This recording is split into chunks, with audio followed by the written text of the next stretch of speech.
మహాగణాధిపతయే నమః. శ్రీమాత్రే నమః. మాచిరాజ్ భక్తి ప్రేక్షకులందరికీ నమస్కారం. ఏప్రిల్ నెలలో మేషాది ద్వాదశ రాశులకి మాస ఫలితాలు ఏ విధంగా ఉండబోతున్నాయో, నెల మొత్తం విశేషంగా యోగించాలంటే ద్వాదశ రాశుల వాళ్ళు ఎటువంటి పరిహారాలు చేసుకోవాలో, అలాగే ద్వాదశ రాశుల వారికి ఏప్రిల్ నెలలో అనుకూల తేదీలేంటో, ప్రతికూల తేదీలేంటో, నెల మొత్తం అద్భుతంగా యోగించటానికి పాటించాల్సిన ముఖ్యమైన విధి విధానాలేంటో, ఏ రంగంలో ఎటువంటి ఫలితాలు ద్వాదశ రాశుల వాళ్ళు పొందబోతున్నారో, ఏప్రిల్ నెల మాస ఫలితాలు ఏ విధంగా ఉండబోతున్నాయో ఈ వీడియోలో మనం తెలుసుకుందాం. తదుపరి మిథున రాశి. మిథున రాశి వాళ్ళకి ఏప్రిల్ నెలలో మాస ఫలితాలు పరిశీలిస్తే, ఏప్రిల్ నెలలో గ్రహాల సంచారం చాలా అద్భుతంగా ఉంది. కాబట్టి మిథున రాశి స్త్రీ పురుషులు ఎవరికైనా సరే అన్ని రంగాల వారికి ఏప్రిల్ నెల చాలా అనుకూలంగా ఉంటుందని చెప్పుకోవాలి. విద్యార్థులకు తిరుగుండదు. బ్రహ్మాండమైన ర్యాంకులు తెచ్చుకుంటారు. ఊహించని ఆశ్చర్యానికి ఎదుటి వాళ్ళకు గురయ్యే విధంగా అద్భుతమైన ర్యాంకులు ఎగ్జామ్స్లో తెచ్చుకోగలుగుతారు. అలాగే ఉద్యోగులైతే ఉద్యోగంలో ప్రమోషన్ కోసం చేసే ప్రయత్నాలు అనుకూలిస్తాయి. నిరుద్యోగులకి వాళ్ళ అర్హతకు తగిన ఉద్యోగం లభిస్తుంది. వ్యాపారస్తులకైతే వ్యాపారం 3 పువ్వులు 6 కాయలుగా విరాజిల్లుతూ ఉంటుంది. మిథున రాశి వాళ్ళు ఏ వృత్తిలో ఉన్నా సరే వాళ్ళకి ఏప్రిల్ నెలలో పట్టిందల్లా బంగారమా అన్నట్లుగా ఉంటూ ఉంటుంది. కుటుంబంలో కూడా మీ మాట చలామణి అవుతుంది. మీరు చెప్పిందే వేదం, చేసిందే శాసనం అన్నట్లుగా అందరూ మీ మాటకు కుటుంబంలో గౌరవం ఇస్తూ ఉంటారు. అలాగే ఆర్థిక లావాదేవీలు చాలా సంతృప్తికరంగా ఉంటాయి. ఆదాయ మార్గాలు పెరుగుతాయి. ఆరోగ్య లాభం చేకూరుతుంది. అనారోగ్యాలు తొలగిపోతాయి. శత్రువులను సైతం మిత్రులుగా మార్చుకోవటానికి చేసే ప్రయత్నాలు అనుకూలిస్తాయి. అలాగే యశోభూషణ ప్రాప్తి యోగం ఉంది. అంటే బ్రహ్మాండమైన కీర్తి ప్రతిష్ట లభించే యోగం మిథున రాశి వాళ్ళకి ఏప్రిల్ నెలలో కనిపిస్తోంది. అదేవిధంగా సంతానం వల్ల సౌఖ్యం ఏర్పడుతుంది. మీ పిల్లలు మీకు ఏదో ఒక రకంగా సహాయం చేస్తూ ఉండటం, సేవలు చేస్తూ ఉండటం ద్వారా మీరు మంచి సౌఖ్యాన్ని పొందగలుగుతారు. అంతేకాకుండా సంఘంలో కూడా ఉన్నత స్థితి ఏర్పడుతుంది. కుటుంబంలో అందరితో సఖ్యత ఉంటుంది. బంధువులతో సఖ్యత ఉంటుంది. బంధువులతో విభేదాలు సమసిపోతాయి. అలాగే సరైన అవగాహన ప్రతి విషయంలో కూడా ఉంటుంది. ఏ పని ఎప్పుడు చెయ్యాలో, ఏ పని ఎప్పుడు చెయ్యకూడదో అన్న అవగాహనతో ముందడుగు వేస్తూ అద్భుతమైన విజయాలు మిథున రాశి వాళ్ళు ఏప్రిల్ నెలలో పొందగలుగుతారు. అలాగే ఆకస్మిక ధనలాభం కూడా చేకూరుతుంది. అనుకోకుండా ఏదో ఒక విధంగా ధనం కలిసి వచ్చేటటువంటి అవకాశాలు కూడా మిథున రాశి వాళ్ళకి ఏప్రిల్ నెలలో కనిపిస్తున్నాయి. అలాగే వాహన సౌఖ్యం ఉంటుంది. బండి కానీ, కారు కానీ కొత్తది కొనుక్కోవడానికి చేసే ప్రయత్నాలు అనుకూలిస్తాయి. అధికారులతో ఉన్న విభేదాలు సమసిపోయి పనిచేసే చోట అధికారులందరూ కూడా మీతో స్నేహపూర్వకంగా మెలుగుతూ ఉంటారు. దానివల్ల ప్రమోషన్ ప్రయత్నాలు తొందరగా అనుకూలిస్తాయి. సమస్యలన్నీ తీరిపోతాయి. ప్రతి పనిలో సుఖము, శాంతి, సౌఖ్యము మిథున రాశి వాళ్ళు ఏప్రిల్ నెలలో పొందగలుగుతారు. కాబట్టి మొత్తం మీద పరిశీలిస్తే మిథున రాశి వాళ్ళకి ఏప్రిల్ నెల అద్భుతమైనటువంటి ఫలితాలను కలిగింపజేస్తుందని చెప్పడంలో ఏమాత్రం సందేహం లేదు. ఏప్రిల్ నెలలో మిథున రాశి వాళ్ళకి కలిసి వచ్చే తేదీలు, అనుకూల తేదీలు 6, 7, 8, 16, 18, 21, 26 ఈ తేదీల్లో ముఖ్యమైన పనులన్నీ చేయాలి.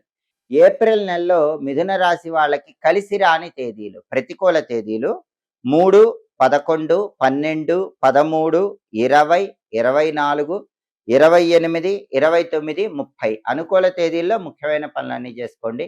ప్రతికూల తేదీల్లో ఎలాంటి పనులు చేయకండి. మిథున రాశి వాళ్ళకి ఎంత అద్భుతంగా మాస ఫలితాలు ఉన్నప్పటికీ కంటక శని దోషం మాత్రం వెంటాడుతూ ఉంటుంది. కాబట్టి కంటక శని దోషాన్ని పోగొట్టుకోవటానికి ప్రతిరోజు వెంకటేశ్వర వజ్రకవచ స్తోత్రాన్ని వినండి లేదా చదవండి. స్తోత్రం చదువుకోలేని వాళ్ళు ఓం నమో వెంకటేశాయ, ఓం గోవిందాయ నమః అనే మంత్రాలు రోజు 21 సార్లు చదువుకొని పని మీద బయటికి వెళ్ళండి.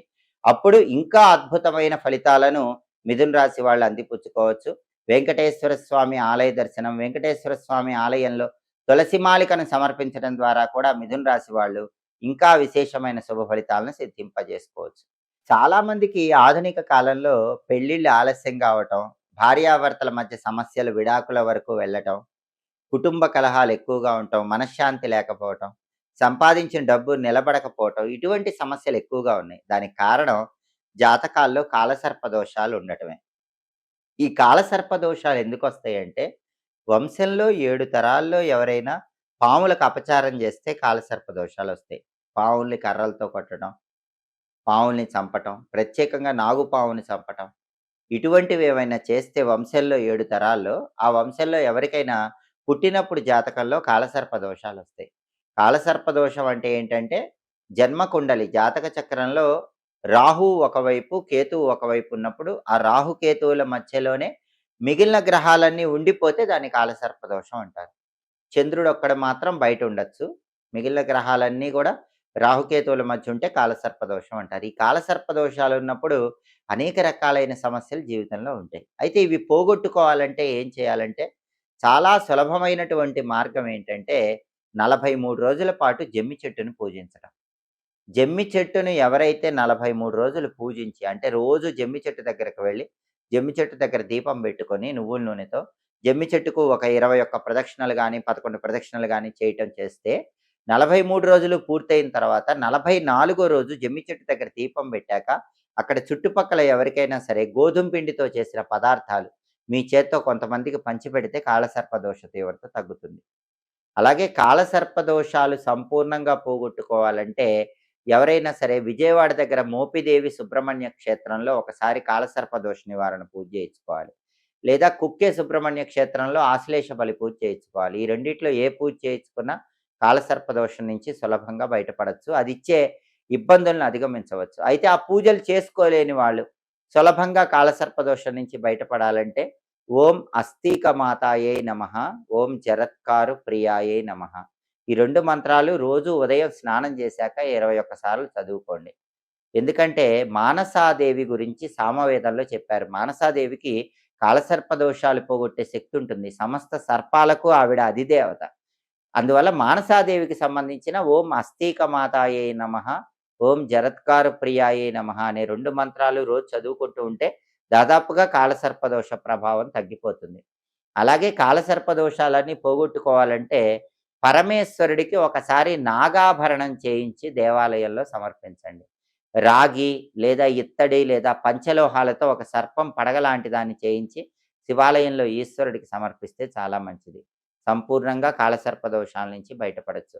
అలాగే కాలసర్ప దోషాలేవి దరిచేరకుండా ఉండాలంటే వీలైనప్పుడల్లా మంగళవారం పూట జంటనాగుల విగ్రహాలకు పాలు పోయటం, ఆ విగ్రహాల తోకల దగ్గర తమలపాకులో బెల్లం ముక్క నైవేద్యం పెట్టి ప్రదక్షిణలు చేయటం, ఇటువంటివి చేస్తే కూడా కాలసర్ప దోషాలు తగ్గిపోతాయి. పరమేశ్వరుడు సర్పాలనే ఆభరణాల్లాగా ధరిస్తాడు. అటువంటి పరమేశ్వరుడికి తేనెతో అభిషేకం తరచుగా చేస్తూ ఉంటే కూడా కాలసర్ప దోషాలన్నీ తొలగిపోతాయి.